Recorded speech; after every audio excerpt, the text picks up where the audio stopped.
yeZimbabwe zvagara hazvitombomire mushe ndosaka muchiona tichiuya panapa takatodhiniwa tichitodedzera zvatinenge tichitotaura right. Hanzi musi wa8 May vanhu handei timbonorwa nevanhu vari kuda kupindira nyaya dzavasingazive.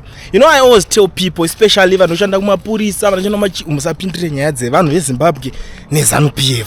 So panapa paita nyaya iri kunzi iri kunetsa, nyaya yaComrade Nyokayemabhunu. According to my verified sources vari kutaura kuti zvoni Comrade Nyokayemabhunu chakaitika ndechekuti pavakabatwa vakanzi vasungwa vachisungirwa mapepa. Handimukunzwisisa nyaya iripo. Vakanzi pavakabatwa vachisungirwa mapepa.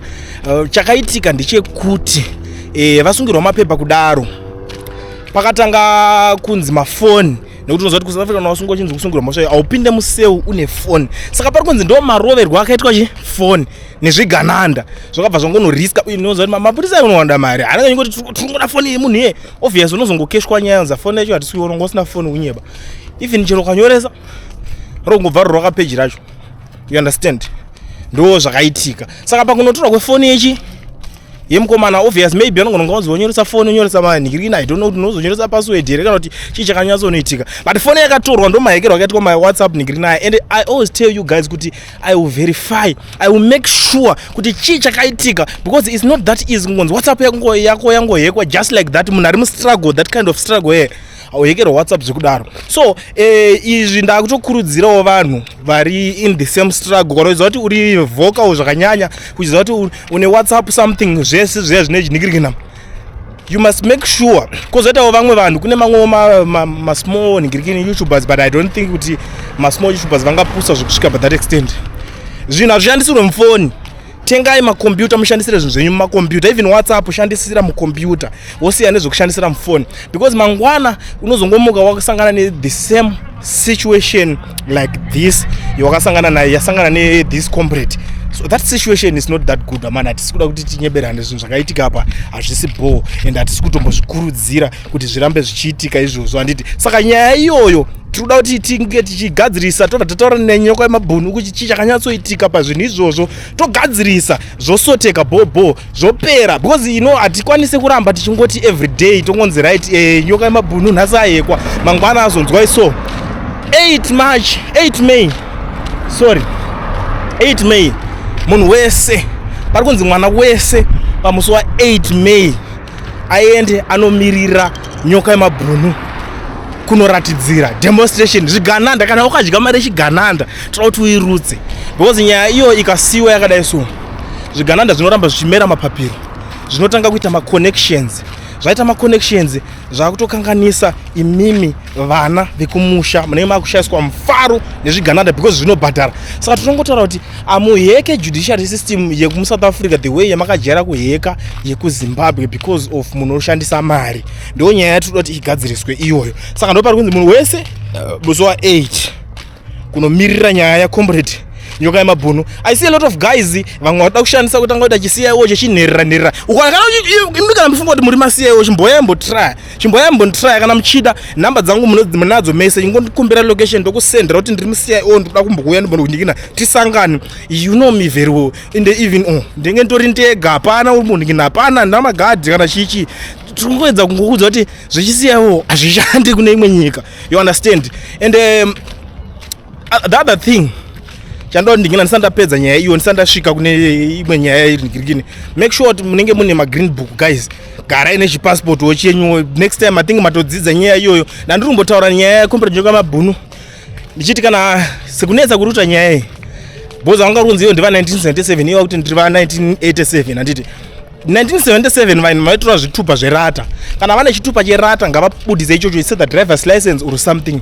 Chinhu ichocho hachichinjike zvekumhanya paprocess yacho. Izvi zvinhu zvandaudzwawo nevamwe vanhu, masources angu evanhu vanoshanda kunogadzirwa zvitupa kwacho. Vanditi udza Nyokayemabhunu kana ane cherata ngaabudise cherata or driver's license ngaangovaratidza iwo, but kana asino panenge pakuzonetsa. So nyaya iripo manje ngatichidzokerai pane nyaya yedu tionesane. Umwe angati kuti azoni mukaenda iko kuno muchinoratidzira munonosungwa usanyebere vanhu ende hamuzina chamunoziva komana mutori nherera zvenyu hamuna chichi udzai nyebere vanhu kuZimbabwe.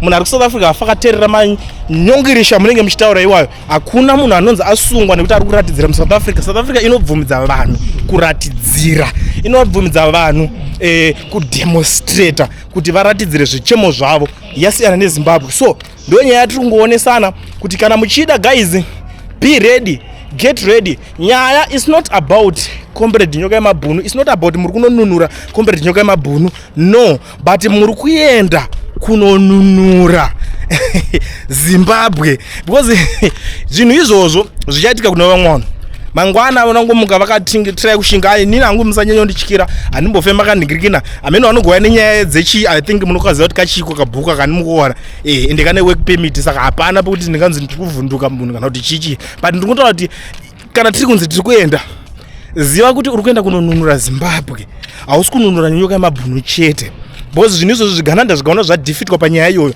chichaitika nje kuti pachafumurwa vanhu, vakafumurwa vanhu ivo pachasungwa vanhu, pachadzingwa vanhu mabasa. Vanhu ivavo kana zvinge zvabuda vachaitwa vanhu veexample, you understand. Ndaona pane mumwe mupanhanga ari kutoposta vatotanga kutopa tumwe tumanhingirikini tuma-influencers muSouth Africa twechinherera mari yekuti tutange kuposta. Hanzi mudharageza ari kutsvagwa, pane prize iripo anenge amuona kwaari tiri kuzomupa mari.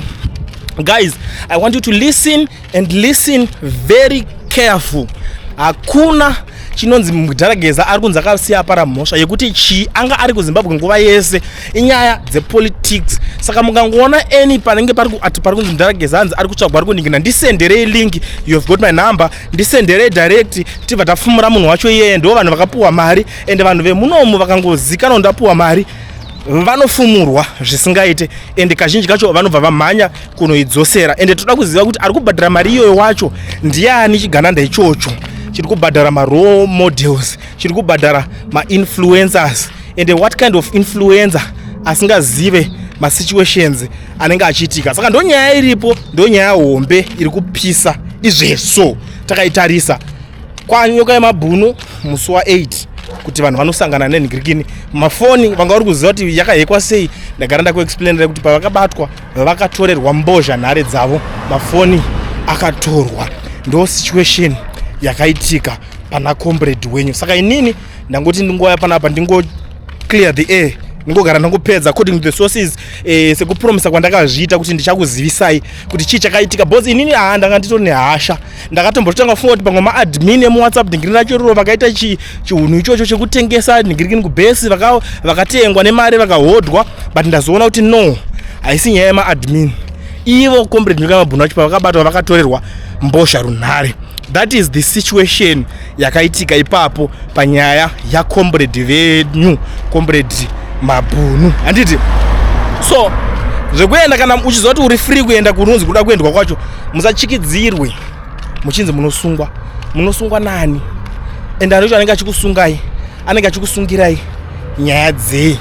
It's very important to know kuti hapana chamunomuita se hapana chinosungisa, hakusi kuZimbabwe kokuti kunounzwa vanhu vachichikidzirwa. And I think kuti cross border kunzi wakugara kuSouth Africa zvine zvazvinotoreva izvo zvikuita kuti brain dzako hadzisina kuvhurika. I think unenge watodzidza zvinhu zvakaita se zvakawanda. So guys, see you there. Ndichange ndiripo ende tichasangana, muchandiona live tichionana ipapo ende muchanyatsoondiona zvivindi zvacho kana tanyatsosangana live ipapo tichimirira comrade wedu comrade Nyokayemabhunu. So kana zvataura tionesane, kana uchingochigara muSouth Africa uri muSouth Africa usati waregister company uchida kuregisterwa company yako, because vanhu vazhinji vanoda kuregisterwa makambani kuti vazokwanisa kujuma nekuwana matenders in South Africa. Pane vanonzi Mukoma Owen ve-education research vane numbers andatoisa pascreen up, vanoregister makambani vokuvhurira FNB business account. So contact him on the numbers that are showing on the screen. Ongovaudza kuti ndataura nakulendi wacho akati zvoni ndiuye kune promotion yamuri kuitira vana vemuZimbabwe kunyanyanyanya vari kugara muSouth Africa. Vanokuregistera company yako vokuvhurira FNB business account. Zvema nhingirikini matransaction amune makuita malocal nemanhingirikini anenge atova madhiri ekuti munenge makutoita, handiti. Even kuno vamwe munogona kuchitotamba nemunhu anotobata matenda, basa rinomuwandira, anokuchestera wakatenda. That is kana une company, you understand. Obva wasenderwawo mari muFNB nhingiri business account. zvinhu zvako zvezvatonhingirikini mava vanhu vakuru handikazokuudzei zvese. I think ndatopedza nemi iko zvinezvi. Bye bye.